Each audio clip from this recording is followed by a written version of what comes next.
John here, guys, and today we're going to go over all the tools that you need to fly drones so you're ready to start flying FPV first-person view drones. And you need a controller, you need some goggles, and you need a drone itself, but what do you need in your toolbox in order to keep those drones up and running, to do a repair if something goes wrong, to even switch out a prop, or to build your own from scratch? That's something that's a little bit fuzzy, so let's clear it up for you. Number one, you need a good set of drivers.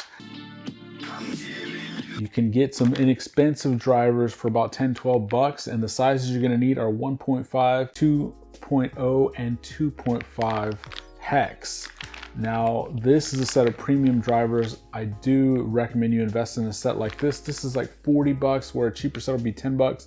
These are super strong steel and will never strip your bolts. Nothing's more frustrating than stripping a screw on a frame. You can't get it apart to replace a simple part, and now you're sitting there with a little jeweler saw for hours and hours. No, if you can't get this, go ahead and start off with a cheap set, and whenever you upgrade, get one of these. Move that cheap set to your field bag so that you can do repairs out in the field when you're flying.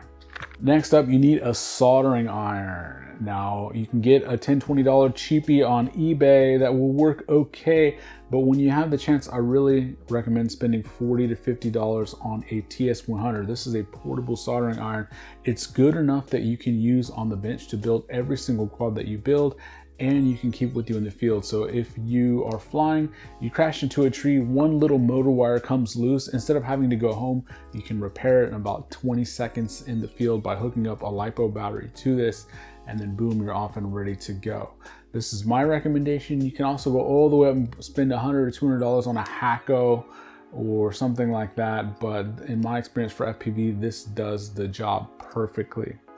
So now that you have your soldering iron, the next thing you're gonna need is solder. Now, I really recommend you buy quality solder. It's gonna make your life so much easier.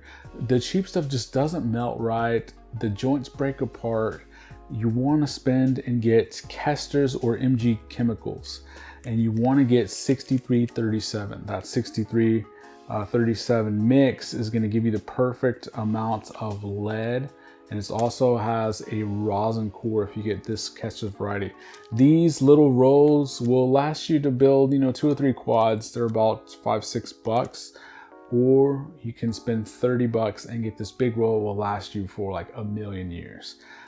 Go ahead and get you some solder wick. That's just some copper wire that will allow you to undo a solder joint. We recommend is getting some flux. I just use one of these Kester flux pens. It's very easy. You just kind of wipe it on there before you start soldering. That gives you some flux that will help the solder flow easier, get your joints in there quicker, so you can just get in and out with the solder iron, and then boom, your builds will go so much faster. This is something I cheaped out on a lot when I first started, and it caused me an unbelievable amount of headaches. I kept thinking I was just a bad solderer, and as I actually improved, my joints did not improve, and it was because I was using cheap solder. Don't do it, guys. Invest. You will pay dividends for you. Next thing you're gonna wanna get is hardware. You're gonna wanna get a pack of screws for M3, the screws and the standoffs and nuts. You're gonna want that both in M3 and M2 sizes. Nothing can really ruin your day when you're trying to build and you don't have the right size screw. So different builds are always gonna need different sizes. Just buy a couple of these sets, keep them there. I probably have 10 of these in different sizes. And if you do start flying a particular frame that has, say, a brace, and you need like a 14mm screw for that arm, go ahead and buy a pack of just that size, but always keep those packs of general sizes for you never know when you're gonna need them. Next up is zip ties. That's right, zip ties. Right, zip it. You can't even zip it. Zip. You're always gonna need these flying drones to anchor a wire down, to anchor your antenna down, to hold anything together. You're gonna need these in different sizes to hold your battery leads and anchor those in place so that when you crash and your battery launches, it doesn't yank and destroy your electronic speed controller. You can see on this build I have going, I'm using a couple of zip ties to hold my antennas in place and also to hold my Immortal T Crossfire receiver antenna in place. So you're always gonna need stuff like that. Next up, double-sided tape. There's a lot of different double-sided tapes out there. This is my personal favorite. It is the 3M 30-pound mounting tape. This stuff you can use to mount a receiver to a flight controller, to mount a receiver to a frame, to mount a VTX somewhere, and you can also use them to mount things like race wire to the arms. You always want to get a layer underneath that race wire so it doesn't cause a short on the carbon of your arms because it could be conductive. This stuff will mount something in place and it will not move. And it's not like epoxy or something, because if you pull it from the side, you can remove it and redo it. A roll like this costs 10 or 12 bucks and it'll last you like dozens and dozens of builds. I've had this for a while and it's not even like 20% into the roll yet because I just use a little chunk at a time. This is awesome stuff.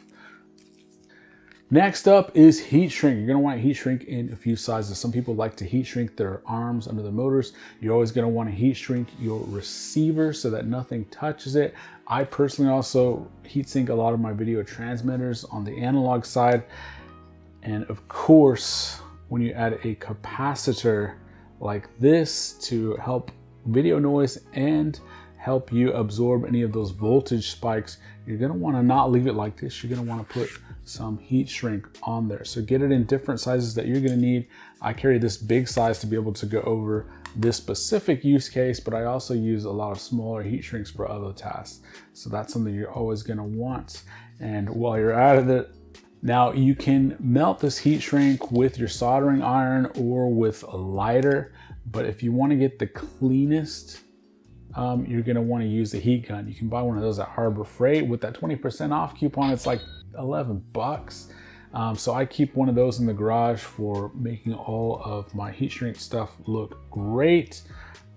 And number 10 is caps, capacitors, like we talked about right here, that you're gonna want to put your heat shrink onto. This will help you with those voltage spikes. That'll make your electronics last longer. A lot of times in a crash, you will get a voltage spike that could fry the board, and having a capacitor on there can be the difference to having to replace your entire electronic speed controller and possibly other components to the capacitor absorbing that voltage spike and letting you fly with no repercussions. It's not like a aura of invincibility. Things can still fry if you crash hard enough, but it does add a layer of safety. I was frying so many ESCs back in 2017 when I first started racing, and ever since I started adding caps to boards, it's really almost all but stopped.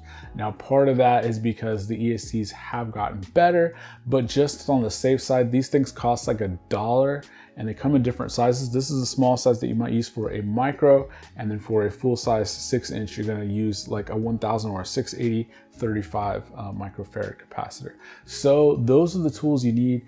Go ahead, if you're starting to fly FPV, accumulate all those as soon as you can. Just keep them in your bench.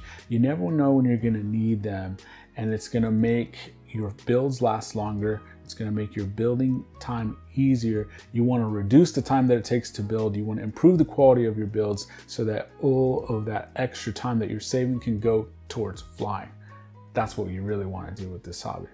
So what do you think in the comments, guys? Is there any must-have tools that I missed? Leave them in the description below, and I will put them up on the screen. If you need any of this stuff, I have links of where you can get all this stuff.